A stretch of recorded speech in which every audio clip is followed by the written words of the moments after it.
Combat cabin fever by looking for shed antlers from a white-tailed deer. Hi, I'm Jody Hankey. Stay tuned for tips on where and when to do your wildlife treasure hunting as you're living the country life.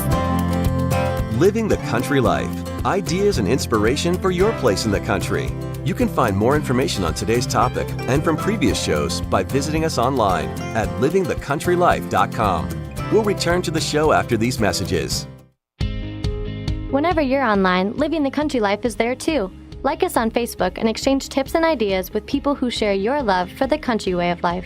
Follow us on Twitter at Small Farming for timely news and information. You can also find us on Instagram and Pinterest.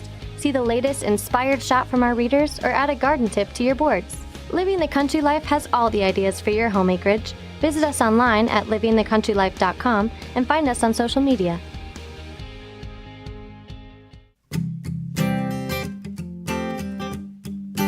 If you're looking for new ideas for what to do around your place in the country, register for the Living the Country Life newsletter.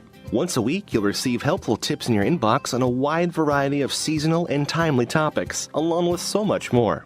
Living the Country Life is for all those people who love to live in the country. Sign up for your free newsletter today by visiting livingthecountrylife.com.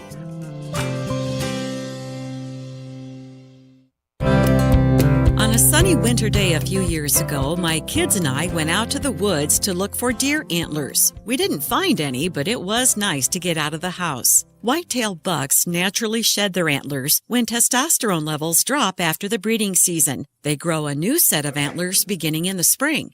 People like to decorate their homes and cabins with antler chandeliers and other antler crafts, so there is a demand for antlers and the desire to find them. Joe Shedd, yes, that's his real name, is a wildlife writer and an expert in shed antler hunting. He says you'll have the best luck if you think like a deer. The key things to look at are bedding areas, the feeding areas, and the trails that link the two. You can always walk fence lines and look for trails across fences, and a lot of times a buck will lose an antler when he jumps over or even maybe snags it when he goes under the fence. So that's kind of an easy way to start. Beyond that, open fields are good. You can drive around in the wintertime at night, see what fields the deer are using and see if there's any bucks in those fields, and then come back to those fields later. Deer like to bask in the sun on a south-facing hillside and find shelter in conifer trees. Those are good places to look as well. Shedd says antlers are yours to keep if you can find them before the critters do. Several different animals will chew on the sheds. They get the calcium content out of antlers.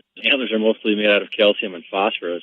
And squirrels in particular, as well as mice, porcupines, and cattle and elk will even chew on the antlers. The time to look for antlers is anywhere between November and the first week of May, but Shedd says you'll probably have the best luck from the middle of December through early March. Find more tips for hunting shed antlers at livingthecountrylife.com. I'll see you in the country. Living the Country Life. Ideas and inspiration for your place in the country. You can find more information on today's topic, share your tips, and post photos by visiting us online at livingthecountrylife.com.